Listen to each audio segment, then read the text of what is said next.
Bienvenidos al curso Responsabilidad Social Auditores. Vamos a empezar hablando de la organización de la lista de chequeo. El objetivo de la capacitación es efectuar una evaluación de los ítems generales y relevantes para el grupo éxito en materia de calidad, seguridad y salud en el trabajo, ambiente y responsabilidad social, con el fin de optimizar el tiempo de auditoría para aumentar la productividad. Justificación. La evaluación se divide en dos partes. En la primera parte se hace una revisión documental, donde se evalúan temas de sostenibilidad de la compañía a auditar. Y la segunda parte, la ejecución de la auditoría en campo, donde se evalúan temas de inocuidad y demás. El objetivo de realizar una primera etapa de revisión documental es incrementar los tiempos en las auditorías de campo, disminuyendo tiempos muertos por búsqueda de la información por parte del cliente. Minimizar gasto de tiempo por transcripción de los parámetros de ficha técnica en documento físico, dado que en la planta muy pocas veces puede trabajarse en los computadores y posteriormente se requiere más tiempo para transcribir en archivo magnético. En campo no es viable revisar adecuadamente los documentos entregados, dado que al encontrarse con los entrevistados, la actividad se puede desviar en conversaciones o por presiones de tiempo. El cruce documental se dificulta, dado que no toda la información se tiene en el mismo momento, cuando se realiza en campo. Puede existir diferencia entre lo documentado y lo implementado. Pasos de la auditoría. Primero, planeación auditoría. Segundo, auditoría documental. Allí revisamos, primero, la formalización de la empresa, Cámara de Comercio actualizada, RUT, último pago del impuesto de industria y comercio, facturación electrónica, etc. Segundo, los registros sanitarios. Tercero, gestión de la organización, contratación del personal. Cuarto, reglamento interno de trabajo. No todas las empresas están obligadas a desarrollarlo. Hay unos parámetros que la ley establece cuando la empresa tiene 5 o más trabajadores, esto dependiendo del sector. Proceso de selección y contratación. Modelo de contrato con las diferentes modalidades, término fijo, indefinido, etc. Aprendiz escena. Sexto, nómina. Allí se evalúan los listados de pago de la seguridad social con el fin de verificar la concordancia con los salarios y cargos que existan al interior de la compañía. Se evalúa si la empresa realiza horas extras y, de ser así, se solicita documento de permiso, el cual es emitido por el Ministerio de Trabajo. Séptimo, convivencia laboral. Octavo, diseño del sistema de gestión. Noveno, gestión ambiental. Décimo, buenas prácticas de fabricación. Con lo anterior, se hace la entrega de un reporte, el cual es entregado al auditor antes de la auditoría en campo. De encontrarse alguna novedad durante la revisión documental, se informará al auditor y esta será solucionada durante la auditoría. Auditoría en campo. Se ejecuta la auditoría en la empresa donde se realiza una entrevista por parte del auditor a los niveles de la compañía de manera aleatoria. Importante que estas entrevistas se realicen sin la presencia de jefes. Durante la entrevista se pregunta por horas extras, si estas fueron comunicadas con antelación, horario de jornada laboral, preguntar si existe sindicato y si conoce a los integrantes, si saben dentro de la empresa si hay casos de acoso laboral, si se conoce a los integrantes del Comité de Convivencia Laboral, si se conoce el mecanismo para colocar quejas, los medios de comunicación que se utilizan y si se conocen las directrices de la empresa, como misión, visión, política, etc. La entrevista con el responsable de gestión humana se debe revisar la contratación verificando que los contratos de trabajo estén firmados por ambas partes y el trabajador debe tener copia del contrato de trabajo. Es importante revisar que en la carpeta del trabajador solo se encuentren copias, nunca pueden existir documentos originales. Revisar qué tipo de sanciones establece la compañía. La ley colombiana establece un protocolo donde la persona a sancionar se debe primero hacer un llamado de descargos de tal manera que el trabajador tenga la oportunidad de defenderse y dar su versión sobre el caso. De acuerdo al resultado de descargos se definirá el tipo de sanción. El tipo de sanción debe estar claramente definido en el reglamento interno de trabajo. Revisar los certificados médicos de actitud. Importante saber si la empresa tiene obligatoriedad para hacer horas extras. Para esto se puede solicitar el permiso que emite el Ministerio de Trabajo. Es importante que la empresa no puede elaborar horas extras si no tiene este permiso, a no ser que sea un caso fortuito y se necesite ejecutar horas extras. Cabe señalar que estas no son obligatorias por parte del trabajador. Evaluar el control de vacaciones. Las personas mínimo deben disfrutar la mitad de las vacaciones al año. Está prohibido pagar la totalidad de las vacaciones. Se puede acumular máximo 2 años. Si se implementan acciones concretas con el fin de promover la importancia del tiempo compartido en el hogar entre hombres y mujeres, lo anterior hace referencia a los tiempos en familia. Pueden ser actividades que haga la empresa dentro de los horarios laborales, o pueden ser actividades que se promuevan. No puede ser tiempo libre para el trabajador. Debe existir un programa claro donde quede evidenciado cómo se controlan estos tiempos. Aplican para actividades recreativas, día de cine, etc. Legalmente son 2 jornadas al año. Aplica para todas las empresas. Evaluación de nómina. Se debe escoger por muestreo un comprobante de nómina de cualquier persona donde se pueda evaluar que esté completo y que sea entregado a los trabajadores. Es importante que las respuestas queden claramente escritas en el documento con el fin de validar la información suministrada versus la información proporcionada por el proveedor. Y como cuarto paso, se hace la consolidación del informe. Guías, normas de responsabilidad social. Importancia de la responsabilidad social. Primero, el mundo está cambiando y las empresas deben cambiar con él. Las organizaciones deben comprender que el objetivo de las mismas ya no solo es satisfacer a sus accionistas, tampoco solo a los clientes. Es necesario asegurar que todos los que se relacionan con la empresa tengan satisfacción, que les vaya bien. Segundo, de forma creciente se reconoce que es necesario asegurar ecosistemas saludables. Y tercero, las organizaciones están sometidas cada vez más a un escrutinio de distintas partes interesadas. En materia de sistemas de gestión, no se realizan normalmente certificaciones. Sin embargo, se han creado algunas normativas que guían a las organizaciones en la implementación de este tipo de sistemas, como lo son la ISO 26000, la SA 8000 y GRAP. El Grupo Éxito hizo una mezcla entre la ISO 26000 y la SA 8000. Materias fundamentales de la ISO 26000. Entre estas encontramos gobernanza de la organización. Este fue el parámetro que tomó el Grupo de Éxito para el primer punto que se evidencia en la lista de chequeo.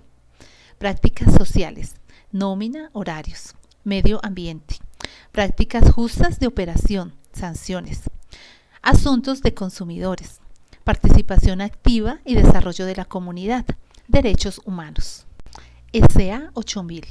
El fin fundamental de esta norma es asegurar que los trabajadores se desempeñen en condiciones de trabajo decentes, con políticas éticas y de responsabilidad social empresarial mediante herramientas de prevención, corrección y que puedan ser auditadas por instituciones especializadas y autorizadas.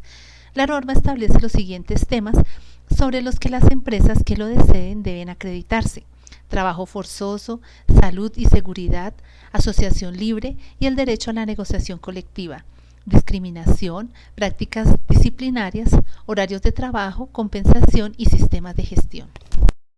En la SA 8000 se contempla el trabajo infantil.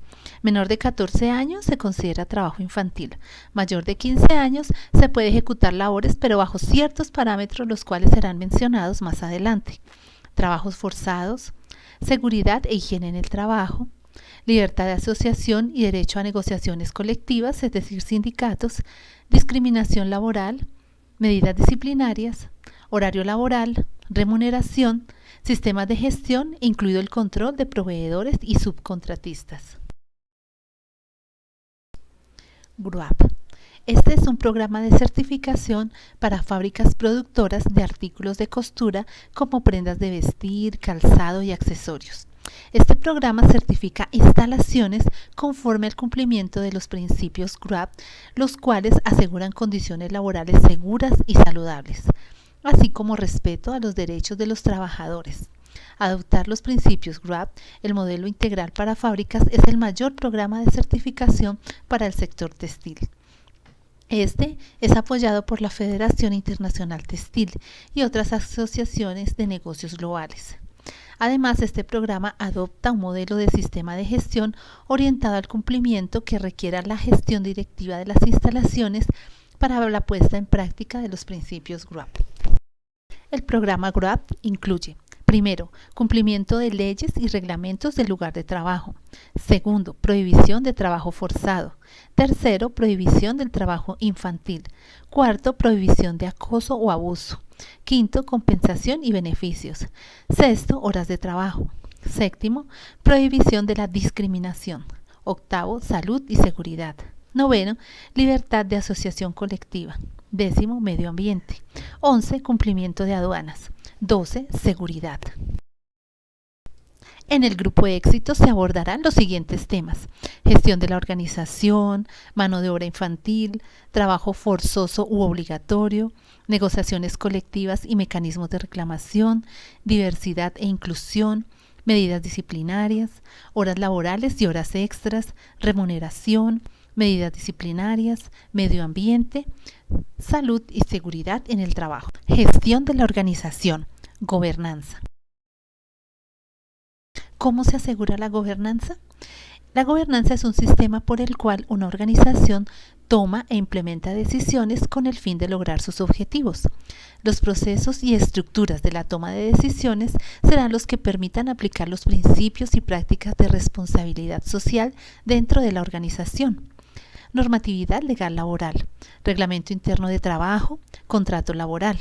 El reglamento interno de trabajo es un documento de suma importancia en toda empresa, debido a que se convierte en norma reguladora de las relaciones internas de la empresa con el trabajador. El reglamento interno de trabajo, siempre que no afecte los derechos mínimos del trabajador, es una herramienta indispensable para resolver conflictos que se llegaren a presentar dentro de la empresa. Y es tan importante que si no existiera, sería muy difícil sancionar a un trabajador por algún acto impropio, puesto que no habría sustentación normativa o regulatoria que ampare una decisión sancionatoria. El reglamento interno de trabajo se encarga de contemplar aquellos aspectos no contemplados de forma expresa por la ley o que simplemente han quedado a libre albedrío de las partes. El reglamento interno de trabajo es el conjunto de normas que determinan las condiciones a que deben sujetarse el empleador y los trabajadores en sus relaciones de trabajo. Obligatoriedad del reglamento interno de trabajo. De acuerdo con el Código Sustantivo de Trabajo, en su artículo 105, es obligación adoptar el reglamento interno de trabajo.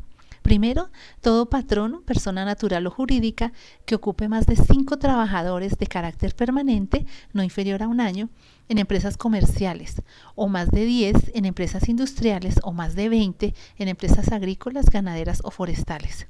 Segundo, en empresas mixtas, la obligación de tener un reglamento interno de trabajo existe cuando el patrono ocupe más de 10 trabajadores. El reglamento debe publicarse mínimo en 2 sitios de los centros de trabajo, estar disponible para consulta de los trabajadores y actualizarse según la necesidad. Tipos de contratos en Colombia. En Colombia encontramos los siguientes tipos de contrato. El contrato a término fijo inferior a un año. Solo se puede renovar 3 veces. Si se renueva una 4ª vez pasa a ser indefinido. Término fijo a un año.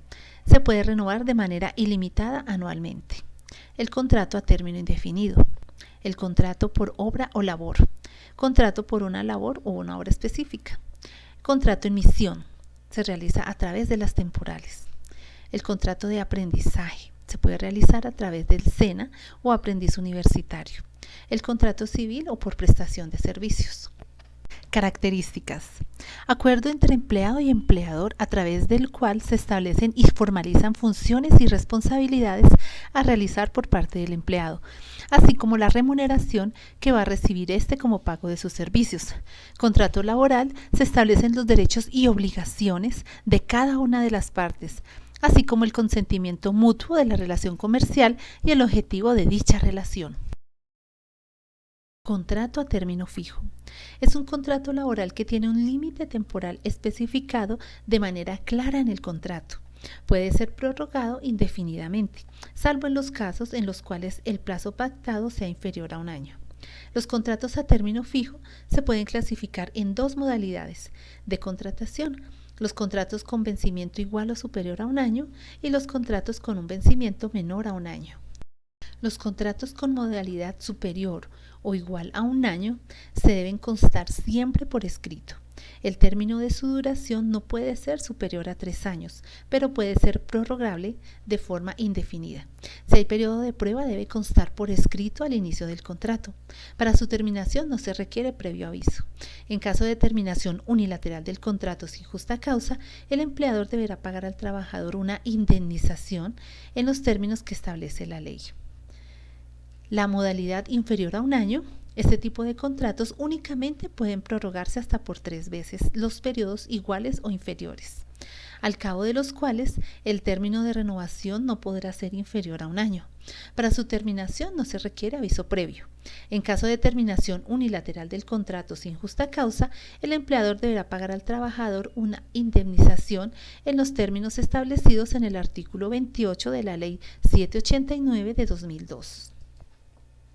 El artículo 47 del Código Sustantivo de Trabajo define el contrato a término definido como aquel que no tiene estipulada una fecha de terminación de la obligación entre el empleado y el empleador, cuya duración no está determinada por la obra o la naturaleza de la labor contratada, o no se refiere de manera explícita a un trabajo ocasional o transitorio.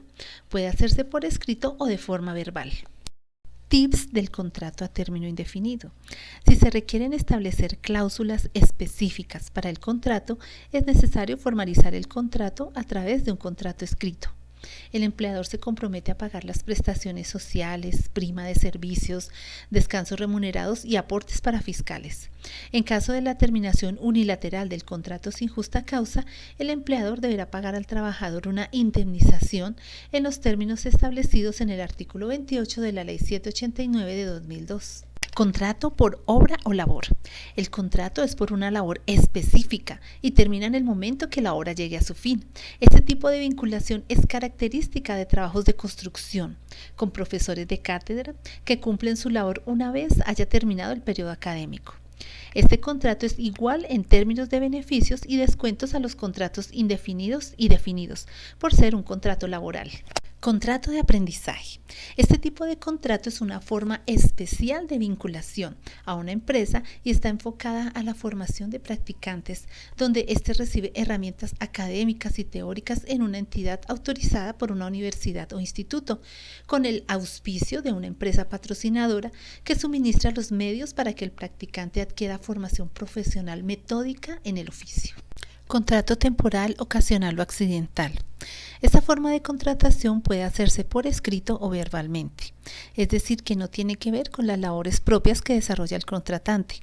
Se define como aquel trabajo de corta duración y no mayor de un mes, que se refiere a labores distintas de las actividades normales del empleador. Contrato civil por prestación de servicios.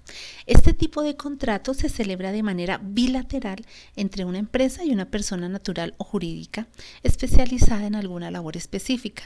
La remuneración se acuerda entre las partes y no genera relación laboral, ni obliga a la organización a pagar prestaciones sociales. La duración es igualmente en común de acuerdo dependiendo del trabajo a realizar. El empleado recibe un sueldo al cual se le descuenta únicamente por concepto de retención en la fuente.